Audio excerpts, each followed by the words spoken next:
This is a two-part series where I thought it'd be interesting to walk you guys through the conceptualization, lighting, shooting, and editing of this editorial doctor's portrait in a post-COVID era. What's up, friends? My name is Pi and welcome to srlounge.com. This is your place for no-nonsense photography education.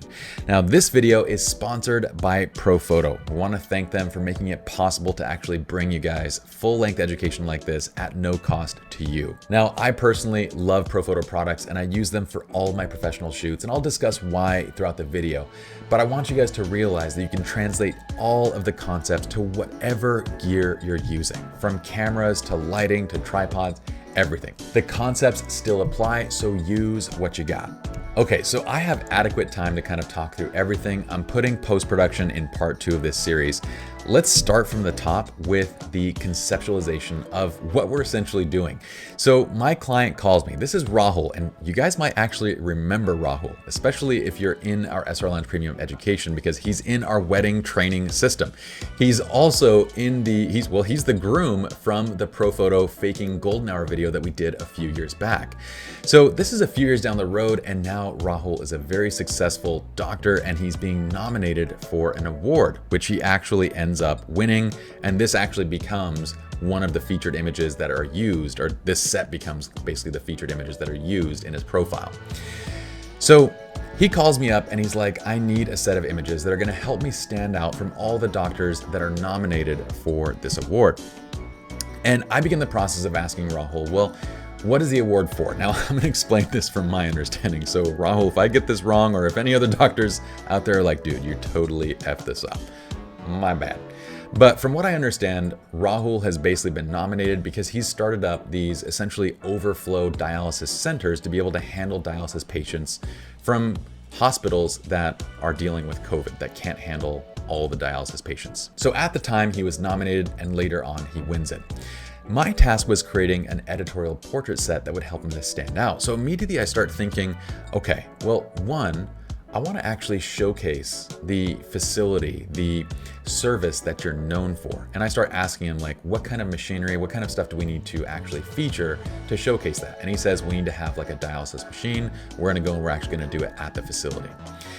The next thing I'm thinking is, how can I help him by making these images stand out? And what I'm thinking is, most doctors are probably not going to have a professional photographer. And if they do, that photographer is unlikely to use lighting. So I'm thinking immediately kind of dramatic editorial portrait to help him to really stand out with a creative composition and showcasing his environment. So I have the concept thought out in my head, and then I show up to the facility. Now, this is where I want to talk about part 2, which is essentially shooting post-COVID, right? In this kind of COVID era right now.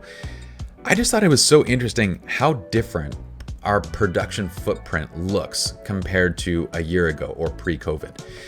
So pre-COVID, I would have had a lighting assistant. I might even brought along a DIT, like a person to basically get the images onto a computer and for us to be able to monitor as we're shooting on a computer. I would have had at least a 3-person crew for a shoot like this. But now I'm doing most of this stuff just solo. And honestly, kind of COVID aside, I'm kind of enjoying it because it's kind of brought a certain purity back to the art form of just working with the light myself, working with the client myself, and just kind of doing everything on my own. But it's very interesting from a actual COVID standpoint, because you're better off now. We're better off now shooting with smaller teams, because going into a restricted space like this, you'll see that I'm in a full getup. They have me dressed in a gown, they have me using gloves, they have a different type of face mask. I'm dressed up, and getting me into the facility is already difficult enough. Having additional people on the crew makes it more difficult. So our production footprint has dramatically shrunk in terms of crew size, but it's also shrunk in terms of gear size. So in the past, I might have brought a lot of extra gear. Now I'm finding that I'm just taking exactly what I need, mainly because I'm the one carrying all of it. So I had my 24mm lens, I had my 5D4, I had a 50mm, and I had a backup lens and a backup body in the car, but I just left everything else in the car. I brought my B10, I believe it was a B10 Plus. I brought my my OCF modifier with my 2-foot beauty. And my Peak Design tripod, as well as a Manfrotto nano stand. Off the top of my head, this is kind of everything that I'm recalling. All of this fits nicely into my one think tank backpack. That's all I was using. So I can carry all of this just with me. And as soon as I come into the facility, so it was interesting to me that this is my footprint now versus what it was a year ago. It's just so incredibly different. So walking into the facility, knowing kind of the concept in my mind, as soon as I stepped onto the dialysis floor, I looked to the right and there was a glass room that was empty. And I immediately said, "Is that the equipment that you use?" And he goes, "Yes." And I go, "Can we do the shoot here?" And he goes, "Yes." And great, we got our location. So now let's look to the lighting piece where we're going to talk about actually shooting and lighting the entire set. When it comes to lighting, I always teach using our C.A.M.P framework. C.A.M.P stands for compose, ambient light, modify, photograph. So before you touch anything, before you touch any of your lighting gear, anything like that, I want you to think just composition first. And I have a new framework for you guys for composition. We'll talk about that later. That's going to be an entirely new course. It's going to be really fun. But composition wise, let me walk you through what I'm thinking. So I walk into this room and I immediately have Rahul just take a seat. I'm not keeping Rahul through this entire shoot. I'll talk about that in just a moment. I'm using him periodically to basically test until we're ready to go. But I have him take a seat and I say, I actually want to do the shoot here. Now let me walk you through what I'm thinking, because immediately I'm thinking to myself, I want to start this on a 24mm prime. Why? I'm going to shoot this portrait because most likely the magazine and whatever print medium this goes to, they're going to want that aspect ratio, but also because this room doesn't really lend itself to a wide shot. If we go wide, we're going to show too much junk. So I'm going to go portrait. I'm placing the camera low. In fact, if you notice the Peak Design tripod height and the 5D4 on it, it's very low. It's significantly lower than where his head is at. It's more almost about where his hands are, right? The purpose of this is to give Rahul a sense of authority and dominance over the frame. He's kind of looking down on the camera and the camera makes him look sort of larger than life. That's the goal of having that low angle. You'll also notice that in terms of framing, I've placed this window directly behind him. This window I left open partially because it's this beautiful bright point that naturally creates a frame within a frame as it draws the viewer into his face. Okay, so now we start looking at the other objects. I have the arm of this LCD that I pulled out and brought to the left, and then I pulled the dialysis machine in a little bit where we could see the red and the blue, which is what Rahul told me was kind of the sign of a dialysis machine. Like any doctor that sees that knows what that is from the red and the blue. So we pull this in so it kind of frames each side of him while this window ends up being our primary frame.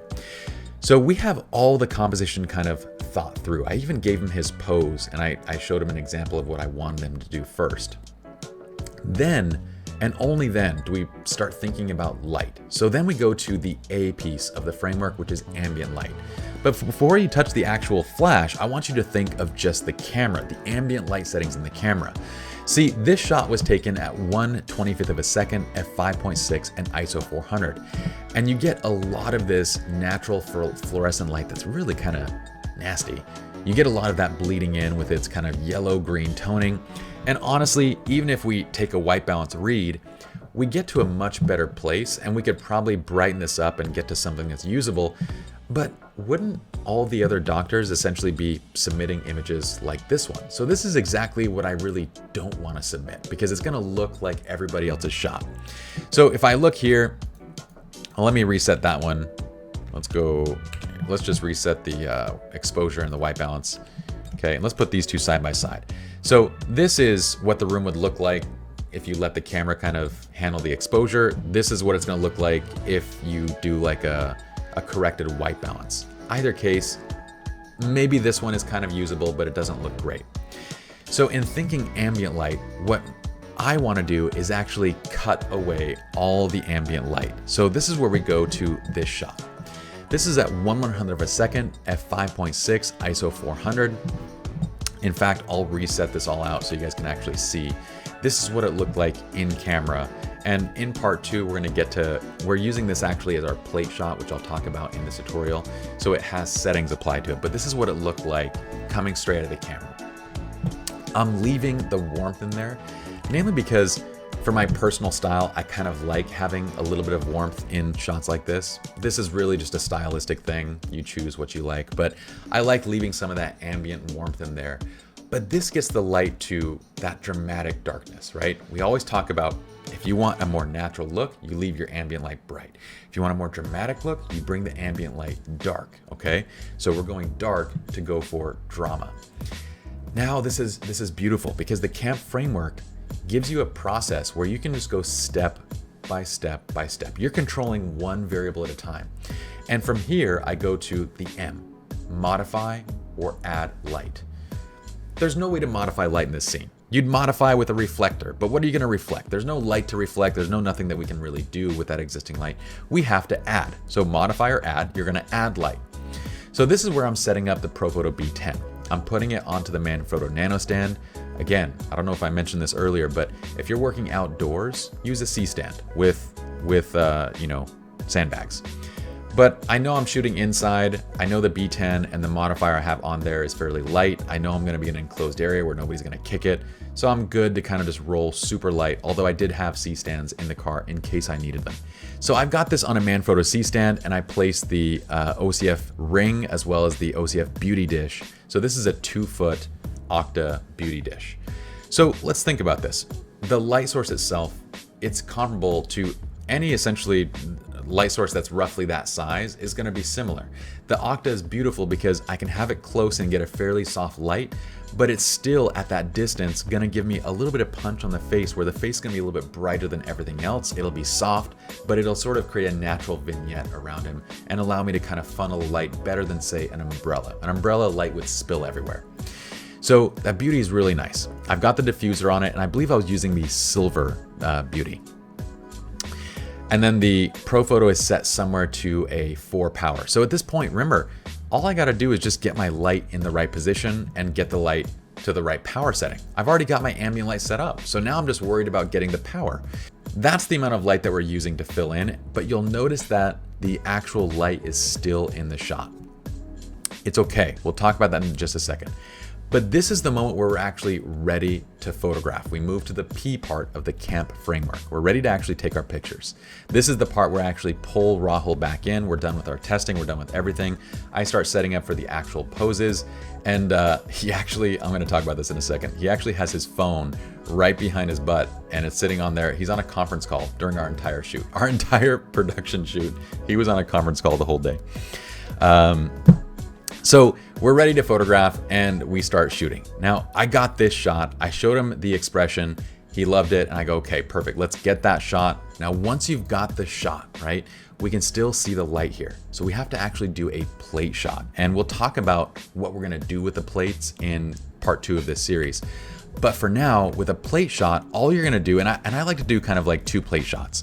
What I'll usually do is I'll remove the light, and I'll actually do the same brightness. So this is the exact same brightness as this shot, just without the flash. So you're gonna turn or just move the flash out of the frame and make sure it's turned off, take that shot. I also like to take a slightly brighter image as well. I like to vary the exposure in that plate shot, because what I like to do is blend these images in Photoshop, and with them all aligned, I can paint light kind of where I would like it, and I can brighten certain areas and darken certain areas very easily. So that's what we're gonna use that for. So you're gonna do your plates, and then I want to remind you guys, this is where you want to switch to different lenses. So once I got those shots, that's where I was like, okay, now let's go ahead and switch to a 50mm. So using the exact same settings, I'm at 1/100 of a second, f5.6 and ISO 400. And by the way, I don't think I told you why I'm at f5.6. So I not only want my subject to be nice and sharp and have detail kind of from his hands to his face and everything, I want it to be sharp enough that you can see what's back there while also being a little bit soft and out of focus. And at 5.6, we kind of get that. So I don't want to shoot it like f2 or f1.4 or 1.2, because freaking you wouldn't be able to see anything back there. Nobody would be able to recognize what it is back there. And I also don't want to stop it down to f14, because I don't want everything to be like just ridiculously sharp and kind of busy in the frame. So I'm choosing this sort of happy medium at f5.6. So here we're switching to the 50mm, and I'm getting a couple more expressions. I'm showing Rahul the whole time, making sure that he's happy with the expressions. And then we go, okay, we've got the shots that are kind of, the focus was more business kind of shots, so we had him in a suit, and that's what the focus was. But then it was, well, let's do one shot in your whites just to make sure that, you know, if the magazine wants it, then you have it. The messaging here is a bit different. You look at these images and it could be, you know, a business person that operates a medical facility. He is a doctor, but it could be that, right? Whereas the message in this one is clearly that Rahul's a doctor, or he's impersonating one. He's not doing that. He's an actual doctor. Very good one. So the message is a bit different. We get this shot, he's happy with it, and we're essentially good. This brings me to the last bit of kind of shooting considerations and philosophies, if you will, regarding kind of this type of a shoot and how you can make your clients more happy and deliver a better overall experience. So one of my philosophies is that in general, I've come to find that the more a client is paying you for a service, the more that they expect you to do it in a quick and efficient manner. And it's interesting because if you look at our very last shot versus the first shot right here, okay, all of this was captured within, what is that? Like a 20-minute period. This is all within a 20-minute period where he changed in between there. So in reality, it was like 5 minutes to capture this sequence where you can actually see it's literally 5 minutes, 6 minutes to capture this entire sequence. He goes and he changes, we get this shot and we call it, and he goes back to his conference call. See, when you're working with these types of clients, oftentimes they're gonna be very busy, and part of the experience that you're delivering to them is understanding that. When I was actually helping Rahul stay on his conference call and do this entire thing without ever, you know, kind of interrupting his day, he thanked me for it. He was like, dude, thank you so much for understanding like how crazy and busy this all is. I super appreciate that. And it was part of this overall experience. And I thought it was worth bringing up because I'm like, yeah, you know, in general, I found that the more someone is paying for a service, the more the expectation is that we kind of deliver and cater to their specific needs. And in this case, time was a huge factor. And in general, that applies to everything. Doesn't matter whether it's a wedding, commercial, celebrity, whatever you're shooting, the more they're paying you, the less time they're gonna give you. But I thought this was an interesting note to end on because for Rahul, this was such a significant kind of piece of the overall experience that I was able to deliver this product within his needs and within his time frame. So anyway, I hope you guys enjoyed this video. Again, in part 2, we're gonna dive into the entire post-production of this set. We'll have exercise files for y'all. I'm gonna link up all the equipment that was used in this video. Once again, thank you PROFOTO for sponsoring this content, making this possible to bring free long-form content to all of our SR Lounge audience. And in the meantime, subscribe to the channel if you're not already. I would love to see you guys here each week. And yeah, you have to subscribe and then turn on notifications too, because YouTube's weird that way. Please give the video a thumbs up, and I'd love to hear what you think. Comment below, let me know what you think. Let me know what thoughts you have and what you'd like to learn about next. And I'll see you all back here at same time, same place. Stay safe, guys. Peace.